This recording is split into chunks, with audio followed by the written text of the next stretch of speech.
En el caso presente estoy casi parafraseando el subtítulo del último libro de Stephen Forti, acá a mi derecha, perdón, a mi extrema derecha. El título es Extrema Derecha 2.0 y el subtítulo es ¿Qué es y cómo combatirla? Lo cierto es que vemos todos los días cómo crece y se instala un discurso de vieja raigambre autoritaria, racista y antidemocrática, pero con gestos, prácticas, formas y atuendos nuevos. Un fenómeno que se da en el mundo entero, lo vimos en Estados Unidos, lo vimos en Brasil, y vemos acá también cómo está creciendo, en Europa ni hablar, incluso por parte de gobiernos que se presentan como liberales, pero que tienen prácticas represivas propias de regímenes francamente autoritarios. No voy a dar ejemplos, pero hasta el Consejo de Europa y la ONU se está preocupando. Bueno, lo que propone Stephen Forti en su libro es un análisis de las nuevas manifestaciones, mutaciones, de eso que llamamos extrema derecha, o sea, posverdad, fake news, rojipardismo, confusionismo, parasitismo ideológico, metapolítica, etc. Yo te leí. Por supuesto, todas las propuestas que acuñó bajo esa macrocategoría o ese paraguas de extrema derecha 2.0 son discutibles, por lo menos desde este lado de la barricada, ¿no?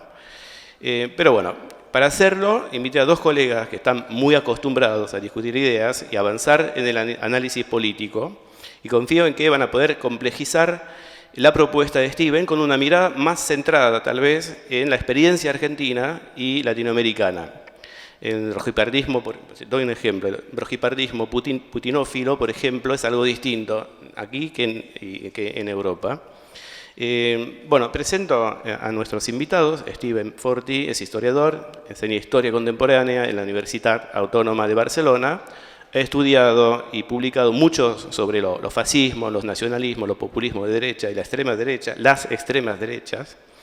Eber, que está ahí más a la extrema derecha todavía, Eber Ostrovieski, es investigador y docente en la Universidad Nacional de General Sarmiento. También coordina el área de estudios del Centro de Estudios y Políticas Públicas del Libro, de la UNSAM. Se formó en la UBA, en la Universidad de Buenos Aires, y en el Instituto de Estudios Políticos de París. Colabora como editor independiente con proyectos en varios países, en Argentina, en Francia y en España. Y por fin es miembro del colectivo editorial de la revista Crisis y columnista en la televisión pública, y a veces duerme. En el centro, Mario Santucho dice que estudió sociología en la Universidad de Buenos Aires, que formó parte del colectivo Situaciones y que en la actualidad es editor de la revista Crisis, cuyo número, por cierto, salió hace 2 días. Se me olvidó pedir un ejemplar para que lo vean todos. También pretende que es un respetable jugador de béisbol. Ahí está la revista Crisis. No miento. Y que es un respetable jugador de béisbol. Quiero una demostración, pero tal vez después de la charla. Bueno, me llamó el silencio y le dejo la palabra. Gracias por estar. Bueno, gracias Christoph, buenas noches. Christoph, dijiste casi todo lo que yo iba a decir, así que voy a ser muy breve para dejar el tiempo a Stephen y sobre todo y a Mario también. La idea de hoy es que podamos tener una conversación entre justamente la perspectiva que ofrece Extrema Derecha 2.0, el libro de Stephen Forti, difícil estos días de conseguir en papel en Buenos Aires, pero fácil de conseguir en su versión digital. No lo podemos mostrar tampoco porque nosotros lo leímos a través de esa versión y realmente nos resultó sumamente interesante. Y vamos a intentar, por lo tanto, escuchar una perspectiva a partir del trabajo que fue desarrollando Stephen y posteriormente ofrecer una visión de las extremas derechas, particularmente en la Argentina hoy, para hacia el final poder entablar un diálogo y una conversación. Rápidamente, en nombre de la revista Crisis y de nosotros aquí, agradecer a quienes nos han invitado, a la Embajada de Francia, al Instituto Francés, al Centro Franco-Argentino, a la Alianza, a todos los organizadores que nos han invitado a participar hoy. Vamos, por lo tanto, a plantear esa dinámica. La idea es poder conversar en un inicio, dejar que Stephen pueda exponer esta cartografía, como decía Christoph, de las extremas derechas europeas hoy, en un esfuerzo que nos parece sumamente interesante, no solamente por las diferencias, los matices y el estudio que Stephen hace de cada uno de estos proyectos políticos en la Europa de hoy, sino también por este esfuerzo de buscar las líneas de contacto y esa esa línea roja que une a estos proyectos a partir de lo que él ha trabajado y posteriormente marcar este contrapunto con la Argentina y ver a partir de ahí de poder entablar una conversación. Así que sin más le voy a dar la palabra a Steven y luego seguiremos conversando. Bueno, en primer lugar, buenas tardes a todas y a todos y muchísimas gracias por la invitación. Es un gusto estar aquí, gracias a los organizadores de la Noche de las Ideas, a Christoph en primer lugar, y un gusto estar aquí con Eber y Mario para hablar y con todas y todos vosotros, ¿no? Voy un poco a explicar un poco la idea, ¿no?, de este concepto de extrema derecha 2.0, que efectivamente es cuestionable y puede dar pie, ¿no?, a diferentes tipos de debates. Un poco la idea también de este concepto y del libro en el cual está explicada viene de dos cuestiones. La primera, como académico, me encontraba desde hace tiempo y habiendo trabajado los fascismos, insatisfecho con lo que se leía no solo en la prensa o se escuchaba en los medios de comunicación tradicionales, sino también con muchos de los debates que se daban en las academias acerca de las nuevas extremas derechas. Y la segunda cuestión tiene que ver con una preocupación que va más allá de mi profesión como historiador, que es una preocupación como ciudadano sobre la amenaza que representan estas formaciones políticas. Yo creo que hoy en día, para decirlo muy claramente, son la mayor amenaza existente para las democracias liberales y pluralistas en las cuales vivimos. A partir de ahí yo creo que hay una cuestión que se pone, ¿no?, y que tiene que ver ya con el concepto, ¿no? Es decir, cómo llamamos a fenómenos que pueden ser distantes y distintos, como los del trumpismo y el bolsonarismo, los de el ex Frente Nacional de Marine Le Pen en Francia, Giorgia Meloni y sus hermanos de Italia debajo de los Alpes, Vox o una figura como la de Viktor Orbán, ¿no? Entonces, se ha hablado a menudo, ¿no?, de neofascismo, posfascismo, derechas radicales, nacionalpopulismo, y hay un sinfín de definiciones y una incapacidad de llegar a un consenso entre los especialistas, politólogos e historiadores especialmente. Ahora, podrá parecer este debate, el terminológico, una cuestión un poco muy encerrada, enclaustrada en los debates universitarios, pero yo creo que la verdad es que si no sabemos cómo llamar a las cosas, es muy difícil entenderlas. Entonces, para entender un fenómeno, en este caso político y social, tenemos que, por un lado, encontrar un nombre, una definición que nos permita, digamos, entenderlo, estudiarlo y, por último, evidentemente, digamos, encontrar las maneras para frenar su avance. Entonces, aquí tenemos dos grandes obstáculos que son, desde mi punto de vista, el concepto de populismo y el concepto de fascismo, que en general se han utilizado a menudo, ¿no?, para hablar también de esas extremas derechas. Empiezo por lo segundo. El de fascismo es lo sabemos, una ideología, un movimiento político que sobre todo tenemos, digamos, que interpretar para una época que es la que Hobsbawm llamaba la época de los fascismos, los años de entreguerras. Y además hay una cuestión: el fascismo no fue solo, como hoy en día parece, el mal absoluto. Fue una ideología que tenía unas características determinadas. Entonces, hemos vivido décadas en que el fascismo se ha banalizado y se ha convertido en la práctica en un insulto, es decir, se ha vaciado de significado. El fascismo no era solo ultranacionalismo o una visión reaccionaria de las relaciones sociales, tenía unos elementos que hoy en día nos encontramos en las nuevas extremas derechas, desde el utilizar la violencia como herramienta política y tener partidos de masas que eran partidos milicia, querer encuadrar a las masas en grandes organizaciones, querer instaurar un régimen de partido único, un régimen totalitario y además presentarse como una revolución palingenésica que se proponía cambiar radicalmente las sociedades, construir hombres y mujeres nuevos. Esto no está en las nuevas extremas derechas. Entonces, el término de fascismo yo creo que no nos ayuda para entender lo que hay también de radicalmente nuevo en estas formaciones políticas. Pequeño paréntesis, con esto no se quiere decir que en algunos casos, más que en otros, no existan elementos de continuidad entre ese pasado y el presente que estamos viviendo. Pero no es lo mismo. Por otro lado, segunda premisa, decir que estas formaciones políticas o definirlas como no fascistas o no plenamente fascistas no significa que no sean peligrosas. al contrario.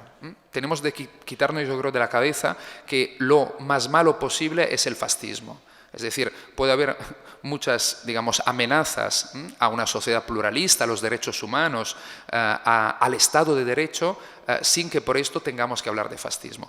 El término populismo, bueno, hablar en Argentina de populismo viniendo de Europa, no voy a enseñar nada al respecto, ¿no?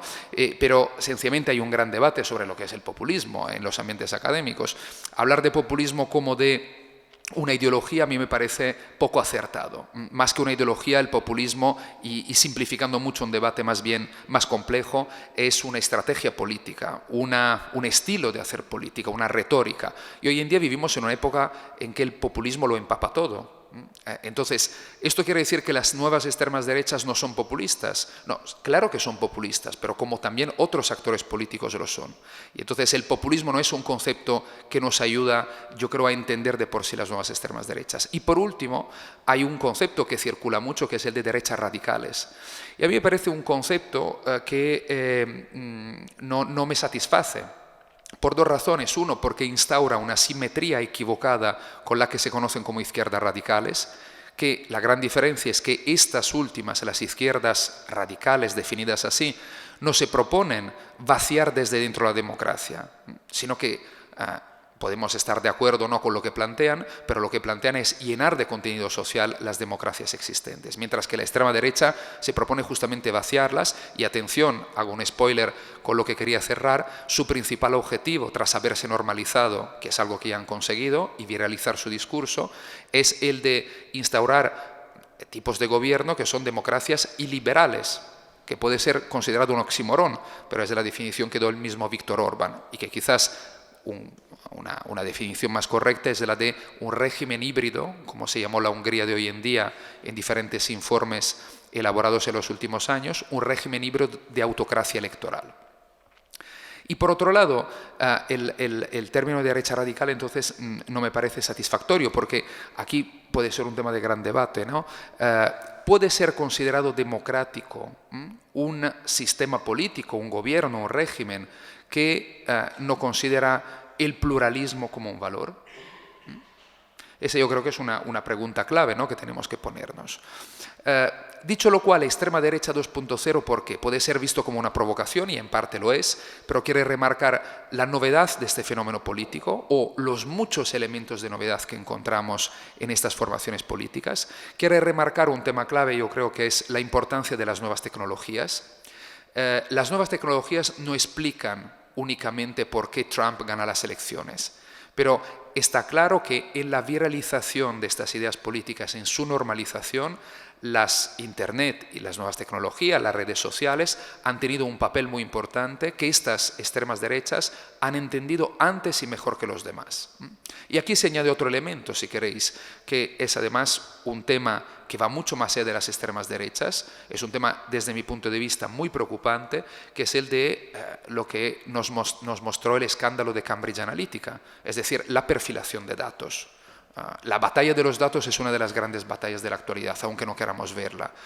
Y esto ha conllevado, en el caso concreto de las extremas derechas, la capacidad de perfilar los datos de millones de usuarios sustraídos ilegalmente para poder construir a través de la inteligencia artificial y conociendo filias y fobias de los usuarios que luego son ciudadanos, es decir, votantes, una propaganda personalizada para o bien movilizar o bien desmovilizar sectores de votantes, ¿no? Y luego extrema derecha 2.0, porque yo creo que aquí hay una cuestión clave, que es un fenómeno muy nuevo comparado con el pasado, con el neofascismo de los años de la Guerra Fría, e inclusive, si me apuran, con el fascismo de los años de entreguerras, que es la existencia de una gran familia a nivel global. Por dos razones. Empiezo por la segunda. Las redes ultraderechistas en la actualidad son muy fuertes. Se han construido redes tupidas, muy trabajadas, que no son solo entre líderes y partidos políticos, que también, sino entre un sinfín de fundaciones, think tank, organizaciones, ONG, etcétera, que mueven mucho dinero, por un lado. Segundo, que trabajan desde hace tiempo en la construcción de una agenda y en la puesta en práctica, en la puesta en común de prácticas políticas. Y este es un tema muy importante y va más allá de fundaciones solo de partidos políticos. Hay toda la red del tradicionalismo cristiano, que es muy poderosa. Y lo primero, muy importante, decir que estas formaciones políticas son una gran familia global no quiere decir negar las divergencias programáticas e inclusive ideológicas que pueden existir, pero quiere subrayar que existen más puntos en común, que estas formaciones políticas comparten más cosas respecto a lo que les diferencia. Y aquí tenemos brevemente tanto referencias ideológicas que van desde un nacionalismo muy marcado, un ultranacionalismo, si queremos, a dos grandes banderas que ensalzan esas extremas derechas, que son el antiprogresismo, que ha sustituido en buena medida lo que fue el anticomunismo de las décadas anteriores, y el antiglobalismo, que, atención, no quiere decir poner en cuestión el modelo económico no solo capitalista, sino también neoliberal, pero sí la globalización tal y como se ha desarrollado y sobre todo también el sistema, digamos, internacional concebido desde el punto de vista del multilateralismo, tanto político como económico. Y luego, evidentemente, hay una defensa de valores ultraconservadores que tienen que ver con muchos de los derechos civiles sobre los cuales, digamos, se ha avanzado mucho en las últimas décadas, con avances y retrocesos según qué país, evidentemente. Y luego el tema de la xenofobia, el racismo, ¿no? Digamos, el nativismo, el identitarismo. Ahora bien, no hay solo referencias ideológicas que comparten estas formaciones políticas, hay también estrategias comunicativas y políticas, y esto me parece muy interesante, porque se conecta también con algunos de los elementos de debilidad de nuestras sociedades y de nuestras democracias. Por un lado, un tacticismo exacerbado. Esto es una característica común. Estas formaciones políticas pueden parecer incoherentes, pero juegan justamente con el cambiar de posición, porque además son esclavas de sondeos de opinión, de lo que piensa la gente. Entonces tienen que seguir un poco las corrientes de fondo que existen en la opinión pública. Y eso les lleva a cambiar posición de forma también muy radical. Un tema que atañe a nuestros dos países, Italia y Francia, con el tema de la posición de las extremas derechas hacia la Unión Europea. En 2016, Le Pen y Salvini, también Meloni, aunque con la boca un poco más pequeña, pedían la salida del euro y de la Unión Europea. 3 años después ya hablaban de reformar la Unión Europea. Hoy en día llegan inclusive a definirse quizás un poco europeístas. Pues no es un tema baladí cómo te sitúas hacia la Unión Europea. Y pues han podido cambiar en tan poco tiempo posición sobre un tema tan importante, ¿no? Y podríamos hacer muchos otros ejemplos. Pero más allá del tacticismo hay otra cuestión, que es la voluntad y la capacidad de marcar el debate público. Suelo hacer un ejemplo que es muy eficaz. Cuando Trump estaba en la Casa Blanca, cada noche antes de irse a dormir hacía un tuit, ¿no? O una publicación en las redes sociales, generalmente bastante explosiva. Podría parecernos, ¿no? Bueno, el hombre cansado antes de irse a dormir soltaba una perogrullada, ¿no? En cambio, esa era una estrategia muy clara. Todo el mundo al día siguiente tenía que situarse y hablar de esos temas, no de otros temas. Es decir, obligar a los demás a jugar en tu campo de juego. Y luego aquí hay otra cuestión que yo creo que es clave de fondo y que, si queréis, se puede conectar también con las transformaciones de las extremas derechas desde, digamos, los años 50 y 60 hasta la actualidad, que tiene que ver con la centralidad de las guerras culturales. Hoy en día las guerras culturales son clave para las extremas derechas y en general en los debates públicos. A las extremas derechas les interesa cabalgar estos temas porque permiten polarizar mucho más a las sociedades. Y esto creo que es un tema muy importante, porque una sociedad polarizada es una sociedad, digamos, más crispada, y una sociedad polarizada afectivamente, porque la polarización siempre ha existido y no es de por sí mala. Y entonces le permite, utilizando una expresión coloquial, pescar en río revuelto, ¿no? E intentar romper los clivajes tradicionales izquierda-derecha. Y esto se conecta con lo que decía antes, digamos, de un recorrido histórico, con la centralidad que ya Alain de Benoist y la Nouvelle Droite francesa entendió en los años del largo 68 el objetivo era conquistar la hegemonía cultural. Releer Gramsci desde la extrema derecha, entender que para dar la batalla política se tenía antes que dar la batalla cultural y conquistar la hegemonía cultural, ¿no? Y esto se interrelaciona mucho. Un último elemento que quería tocar para ir cerrando es el de la desconfianza. La extrema derecha, lo que ha hecho también a través de la viralización de su discurso con las redes sociales y con Internet, es entender que no solo es importante polarizar más a las sociedades, sino aumentar la grieta de la desconfianza. Una sociedad más desconfiada es una sociedad que tiene menos anticuerpos frente a discursos que tienen una retórica rupturista, pero que luego quizá tan rupturistas no son desde el punto de vista, digamos, de la estructura en términos marxianos, pero que se presenta como tal. Y hoy en día nuestras sociedades están muy desconfiadas, por obvias razones, que no dependen solo de la extrema derecha. Y el cierre es un poco lo que comentaba antes, que yo creo que es muy importante tenerlo en cuenta también para volver al debate terminológico, ¿no? Fascismo, ¿es fascismo, no es fascismo? ¿De qué estamos hablando? ¿Cuáles son los objetivos de estas formaciones políticas? Y aquí está claro que tenemos un problema. Cuando estudiamos el fascismo sabemos cómo aquello empezó y cómo aquello acabó. Cuando estudiamos a las extremas derechas de hoy en día no lo podemos saber. Y entonces quizás lo que estamos diciendo hoy o en estos meses, dentro de 5 años tendremos que modificarlo según lo que cambia, ¿no? Y aquí hay un tema para entender cuál es el objetivo de la extrema derecha. Hay un tema que es muy evidente en todo el mundo y esto yo creo que es muy similar tanto en Europa como en América Latina, que es el tema de querer normalizarse. Y eso quiere decir lo que los politólogos llaman mover la ventana de Overton. La ventana de Overton es lo que, dentro de esta ventana está lo que es aceptable decir en un determinado momento en una determinada sociedad. Es decir, hace 10 años, la que hoy en día está muy difundida en Europa, no en América Latina, en ese caso, la teoría del gran reemplazo, es decir, que supuestamente habría una élite mundialista que estaría trabajando desde hace años para sustituir la población blanca europea con inmigrantes provenientes esencialmente de África y de Asia, y sobre todo de religión musulmana. Pues bien, esta teoría del complot hace 10 años no estaba dentro de la ventana de Overton. No es que no existía, pero nadie con 2 dedos de frente tenía el coraje de decirla en un programa generalista de la televisión o de la radio, en la prensa. Hoy en día sí que aparece. Es decir, la ventana de Overton se ha movido hacia la ultraderecha. Y eso ha permitido, digamos, difundir más esos discursos, hacerlo más aceptable y entonces para la extrema derecha normalizarse. Y además mover todo el espectro político hacia la extrema derecha, que eso conlleva el gran enfermo de la democracia liberal de la actualidad, que son los centros derechas, la derecha mainstream, que tiene un competidor muy fuerte. Ahora bien, hay otro objetivo, que es el que nos muestra el país donde la extrema derecha lleva más tiempo gobernando, que ha podido cambiar la Constitución, cambiar las leyes, instaurar lo que llamaba antes un régimen híbrido de autocracia electoral, que es la Hungría de Viktor Orbán, que no lo perdamos de vista, es un país miembro de la Unión Europea, no es un país perdido en latitudes lejanas, ¿no? Respecto, digamos, al continente del cual vengo, ¿no? De la Unión Europea. La Hungría de Orbán ya no es una democracia plena, no existe el pluralismo informativo, los derechos brillan por su ausencia, las leyes también electorales se modifican según más le convenga al partido en el poder, la separación de poderes ya no existe.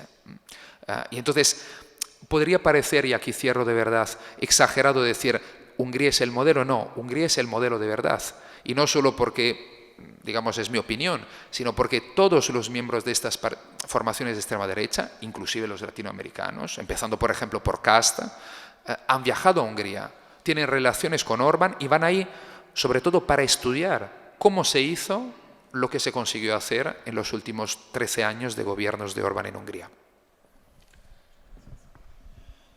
Muchas gracias, Steven. La verdad que es admirable el esfuerzo tras haber leído el libro, que es, insisto en recomendarlo además porque es un libro que es fruto de un trabajo académico, pero que tiene una búsqueda y apunta a un público mucho más amplio que el público académico. Es un libro que es absolutamente ameno, comprensible y realmente interesante de leer. Me sorprende como, no todos, pero casi todos los puntos que trabaja en el libro al menos fueron enunciados en la intervención de Steven. Queda por ahí ese último capítulo de cómo combatir este tipo de fenómenos, tal vez lo podamos retomar en la conversación posterior. Así que voy a darle paso a Mario para poder pensar desde Argentina, ¿no? También cómo ha mutado, cómo ha evolucionado y cómo se ha transformado en distintas etapas esto que llamamos la ultraderecha o la extrema derecha en Argentina a partir de una serie de investigaciones que tanto en el equipo de investigación política como en la revista Crisis se vienen desarrollando durante los últimos años y que, bueno, vamos a ver si Mario puede relevar el desafío también de en pocos minutos sintetizar un trabajo bastante más extenso. Bueno, muchas gracias Ever, buenas noches, muchas gracias a Christoph por la invitación, la verdad que un gusto, y también a Steven por el trabajo, por reunirnos acá en torno a una investigación, a un planteo, a un pensamiento que creo que nos sirve un montón de base para organizar esta emergencia de un fenómeno político que efectivamente yo coincido con él de que es un poco la gran novedad política, creo yo, de la última década por lo menos.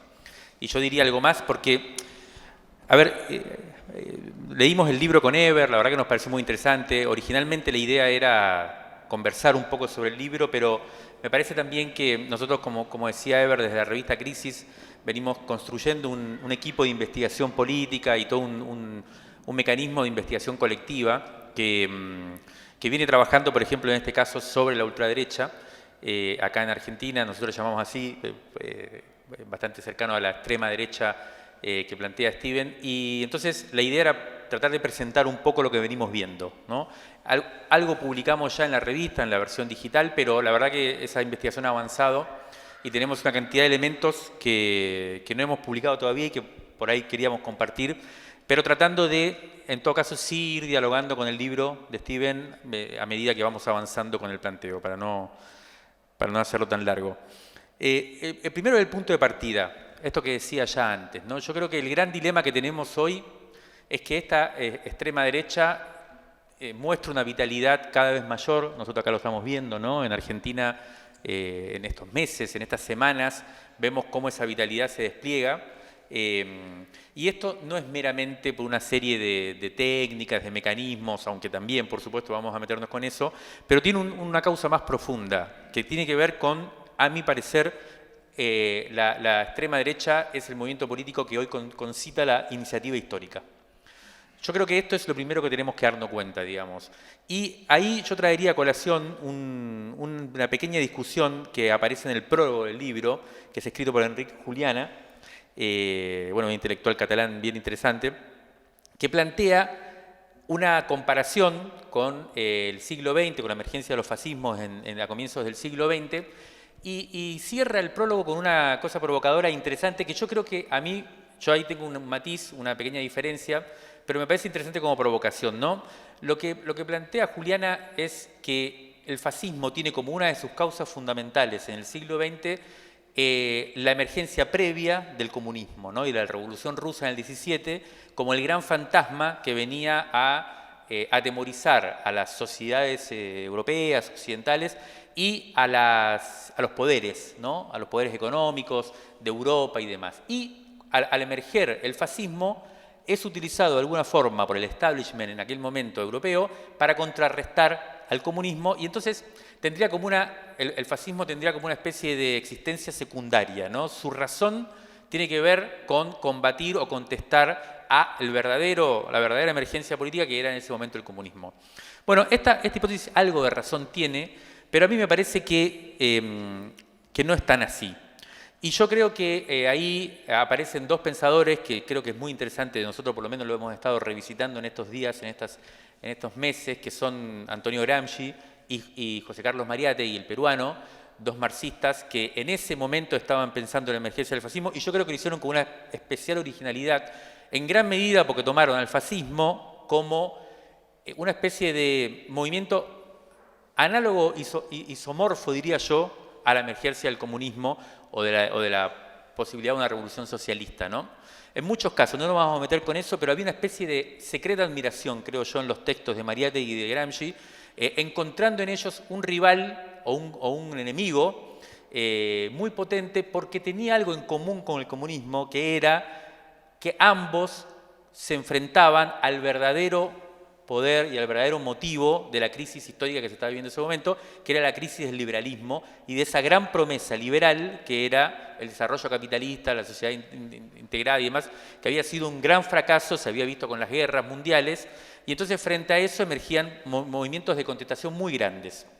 Yo creo que ese es lo que para mí es, y Juliana termina su prólogo diciendo, pero si no emergió, si el comunismo hoy no es una amenaza, si el comunismo hoy no ha revalidado y no ha renovado y no ha relanzado su desafío histórico al sistema, ¿por qué entonces surge la extrema derecha hoy?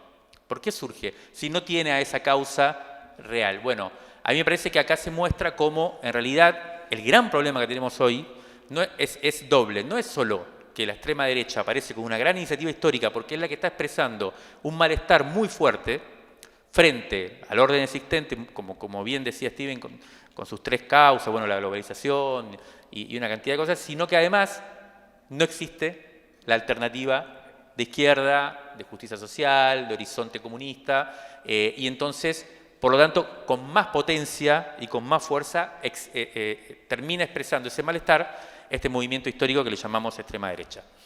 Dicho esto, quería decir otra cosita más que tiene que ver con el apellido o el adjetivo que pone Steven a extrema derecha 2.0 en esta categoría, macrocategoría que construye para tratar de hilar de alguna forma la multiplicidad de fuerzas nacionales que emergen englobadas en un mismo movimiento, y creo que tiene, me parece muy interesante como imagen que nos permite pensar algo que tiene que ver con la fuerza, ya lo dijo, digital, ¿no? Con la potencia que tiene este movimiento en las redes sociales y que realmente sorprende, ¿no? Nosotros lo estamos viendo acá, no sé si somos del todo conscientes, pero yo trabajo soy muy amigo de Ofelia Fernández, que es una joven militante y dirigente acá argentina que tiene mucha fuerza en las redes sociales, que tiene 22 años, es legisladora, y toda su politización la ha construido en torno a las redes, y percibo muy de cerca la fuerza que tiene esa contestación y esa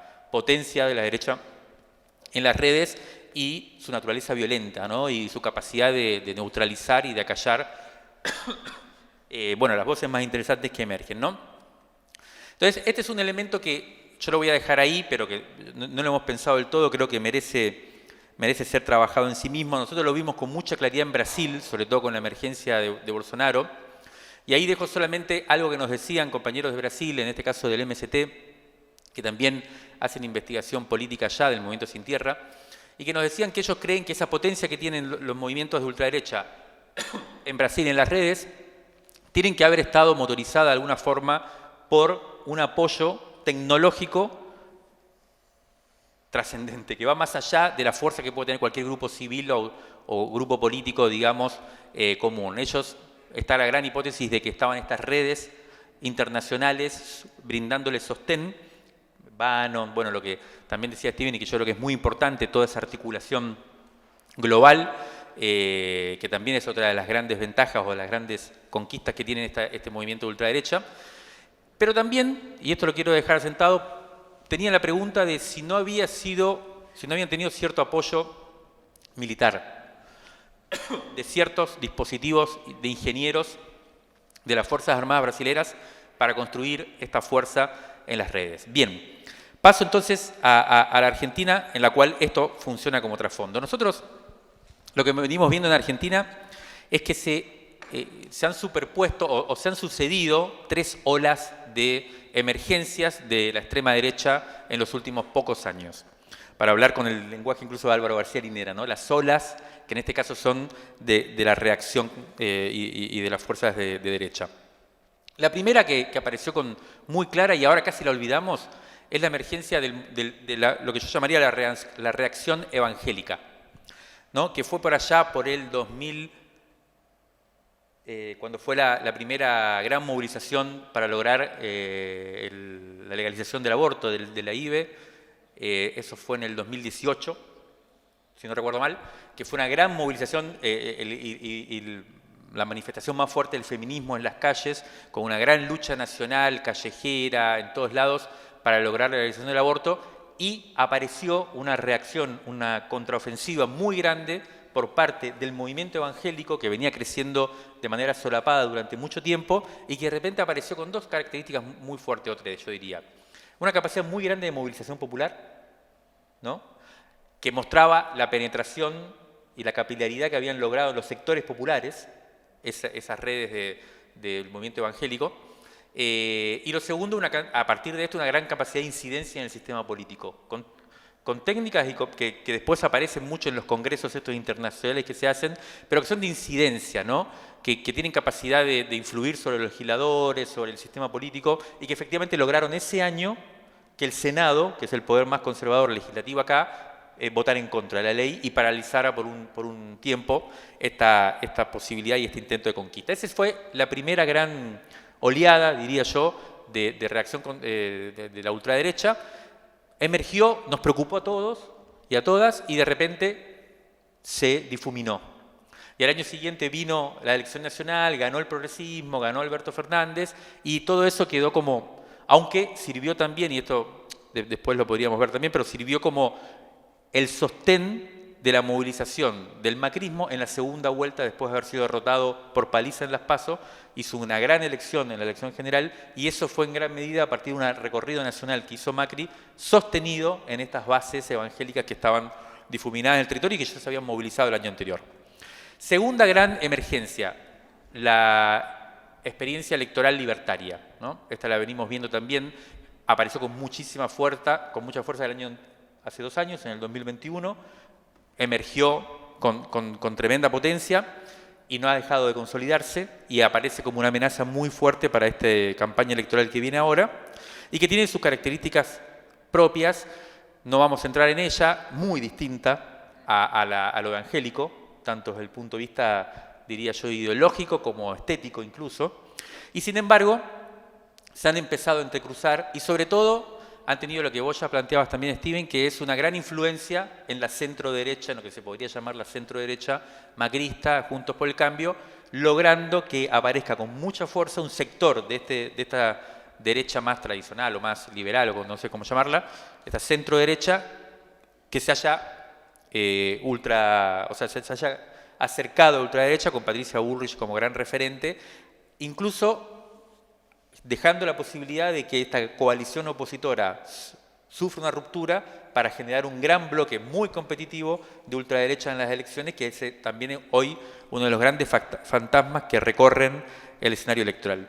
Y la tercera, que es la que yo más me ha llamado la atención y que yo creo que no se conoce, y que a mí me gustaría plantearla como hipótesis fuerte, que es la emergencia de lo que yo llamaría una ultraderecha violenta.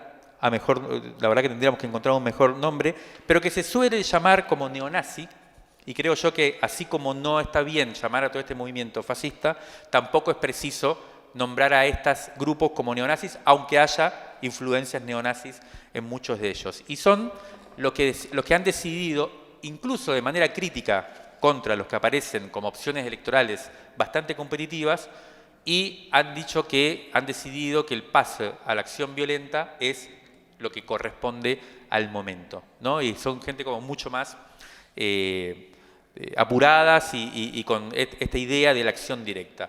En Argentina emergió con muchísima fuerza el año pasado, el 1 de septiembre, con el intento de magnicidio contra Cristina Fernández de Kirchner. A partir de ahí aparecieron una serie. Yo ahí dividiría, para mí hay como, lo que estamos viendo es que hay como 3 grandes universos en donde se expresa esto, y que para mí configura un escenario muy complicado. El primero son los grupos militantes de esta ultraderecha violenta, algunos neonazis. Mencionaría 4 rápidamente, pero se pueden ver muchos más. Los copitos, que son los que efectivamente atentaron contra Cristina, la Revolución Federal, que era un grupo que ya estaba haciendo acciones callejeras frente a la Casa de Gobierno, frente al Parlamento, con escraches a los políticos. Bueno, y es bastante conocido porque eran aliados de los copitos y están en las causas en donde se está investigando eso. Después hay un centro cultural que se llama Kyle Rittenhouse, en La Plata, en una ciudad muy importante acá de Buenos Aires, que era un centro cultural que tenía la particularidad de que había empezado a hacer trabajo territorial en el centro de La Plata, habían abierto un centro cultural y con simbología y actividades directamente neonazis estaban trabajando, por primera vez un desafío muy grande. Bueno, ellos fueron cerrados ahora, es otro elemento. Y después aparecieron también grupos que se reivindicaban como el Comando Azov, acá en Argentina, con pintadas en Córdoba, en otros lugares. Esta es una miríada de grupos chicos, marginales, no podría decir, pero que están ahí y cometieron una acción que yo creo que tuvo bastante impacto y eficacia en el sistema político argentino, que fue este intento de atentado. Después aparecen otras 2 dimensiones que que no son conocidas y que yo quisiera plantear porque venimos trabajando y son muy preocupantes. Lo primero son grupos armados no estatales. Agencias de seguridad privadas. Nosotros hemos detectado agencias de seguridad privada conducidas, dirigidas, fundadas por ex policías federales de ultraderecha, con acción en la década de los 80, y que son muy grandes. Una de ellas, por ejemplo, tiene 1000 hombres armados, reconocidos, trabajan haciéndole seguridad a las principales empresas del país. Tienen grupos de élite en donde solamente son aceptados miembros que hayan venido de las fuerzas de seguridad o de las Fuerzas Armadas, y han enviado incluso a una persona a combatir a Ucrania, a foguearse, que incluso da entrevistas comentando que fue enviado por la empresa a ganar experiencia militar. Y después, una red internacional de mercenarios que existe a nivel internacional y que tiene su sede en Argentina y que organizan básicamente cursos de armamentos, se enseñan a usar armas con fines de semanas que se juntan y se van, digamos, a hacer estos cursos, y a los cuales participan alguna gente de las Fuerzas Armadas, de las Fuerzas de Seguridad, que van incluso a estos cursos, digamos, en paralelo a sus sistemas de formaciones institucionales. Y un tercer universo en el cual esto está permeando, y esto nos los han hecho llegar personas del gobierno, digamos, gente que está tratando de investigar esto en las instituciones, que es la posible y la evidente influencia de este movimiento de ultraderecha en las fuerzas de seguridad y en las Fuerzas Armadas, ¿no? Cosa que no es tan difícil de pensar, aunque nosotros no lo percibimos, pero claramente en Brasil esto aparece con mucha fuerza y hemos visto el año pasado policías enteras de miles y miles de efectivos completamente bolsonaristas, la policía militar primero, la policía rodoviaria después, y bueno, por supuesto también la existencia de las Fuerzas Armadas, de núcleos muy fuertes ligados a Bolsonaro, que todavía no aparecen con la forma tradicional de golpes de Estado y que quizás no aparezcan así, pero no dejan de ser una especie de colonización, diría yo, solapada del poder armado del Estado o del poder armado de la sociedad. En Estados Unidos, en Brasil también aparecen con fuerzas estas otras dinámicas, ¿no? En Brasil los clubes de tiro, que fue una gran red que se constituyó en todo el país, en Estados Unidos también. Acá no parece tan claro, pero efectivamente existen estas redes. Para terminar, las 3 preguntas políticas urgentes que este universo o que esta realidad nos pone para pensar. Lo primero es cómo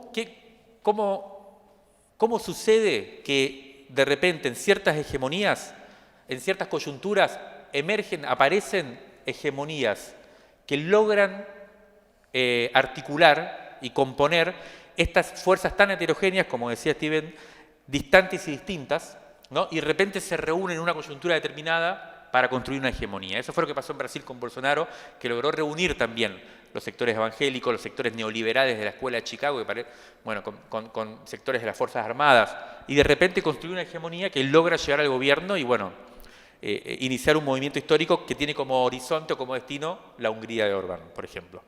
Segundo, preocupación fuerte.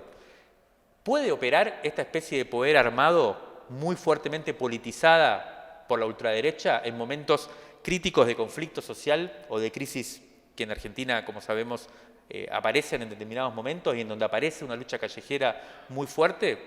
¿Pueden llegar a operar como fuerzas de orden, digamos, y autónomas, incluso autónomas del Estado, estas fuerzas armadas de la ultraderecha? Y la tercera pregunta, que un poco ya la planteó Steven también, pero yo creo que sí aparece como una pregunta para el momento, que es si este movimiento ultraderecha, ¿qué pasa si no tiene solo el destino de normalizarse y de convertirse en un poder más al interior de la democracia? ¿Qué pasa si logran efectivamente llevar adelante un momento de quiebre y de ruptura del sistema, generando un proceso realmente de quiebre de la democracia y de ruptura de la democracia? Bueno, una vía es la que plantea Steven de Hungría. Yo creo que también se podrían pensar o habría que estar preparado para quizás amenazas que son imprevisibles, porque como bien decís, esto recién cuando pase todo este vendaval vamos a saber cuál ha sido su configuración real histórica. Bueno, muchas gracias, Mario. No nos queda muchísimo tiempo, nos queda un poco de tiempo, vamos a tratar de dejar unos minutos para que también, si eventualmente hay preguntas o alguna intervención del público, pero antes de eso yo lo pensaba, lo planteaste un poco, Mario, ahí sobre el final, un poco habiendo leído el libro de Steven, habiendo seguido lo que se viene investigando desde Crisis y también ambas intervenciones.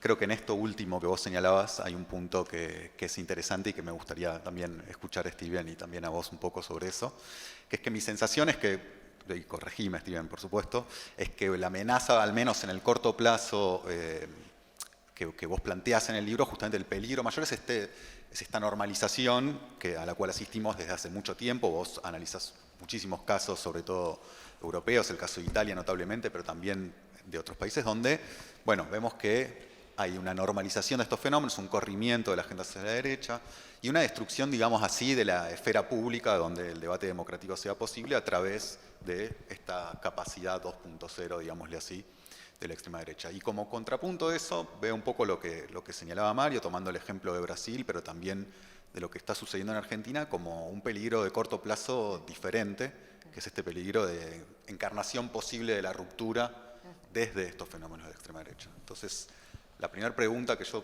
plantearía es si en distintas geografías, digamos, o si se trata exclusivamente de distintas geografías que esto pueda ser visto y analizado de esta forma, o, bueno, si estamos ante fenómenos que pueden, dependiendo de los contextos, como señalaba Mario, tal vez virar hacia otro tipo de lógicas que escapen a esa búsqueda de normalización y de pertenencia a un sistema político, aunque planteen cierta ruptura. No, claro, lo que estáis planteando son preguntas clave, ¿no? Y es muy difícil dar una respuesta. Quizás dentro de 5 años quedaremos otra vez y veremos un poco la evolución, ¿no? Ahora, yo creo que aquí hay muchos temas, ¿no? A mí una cosa que a partir un poco de lo que planteáis me preocupa mucho es, ¿no? Y de la primera pregunta que decías en conclusión, ¿no? Sobre la capacidad también de crear estas hegemonías, ¿no? A partir de fuerzas heterogéneas, yo creo que es un gran tema, porque la victoria de Bolsonaro en el 18 nos pareció algo bastante extraño, ¿no? Casi inesperado. Lo que pasa es que la percepción, al menos de muchos, al menos desde Europa, era que difícilmente el bolsonarismo conseguía consolidarse como un bloque social. Y en cambio, y posiblemente ahora Bolsonaro es un cadáver político, posiblemente veremos, pero el bloque social se ha mantenido, se ha consolidado, ¿no? Y claro, yo creo que aquí entran muchos factores, se tiene también que, está muy bien trazar unas líneas generales y globales, pero luego se tiene que ir también, ¿no? En cada contexto nacional y entender las razones, ¿no? Del por qué se crea este bloque social y por qué también, paralelamente, la gente escoge la papeleta de la extrema derecha. Y hay un conjunto de factores, yo creo que son importantes. Pero por el otro, a mí un tema que me preocupa mucho y que se conecta, si queréis, con las nuevas tecnologías, tiene que ver con lo que se ha llamado el concepto de posverdad. La posverdad no es la mentira propiamente dicha, es la idea de que pueden existir diferentes tipos de verdades, que cada uno tiene su verdad, ¿no?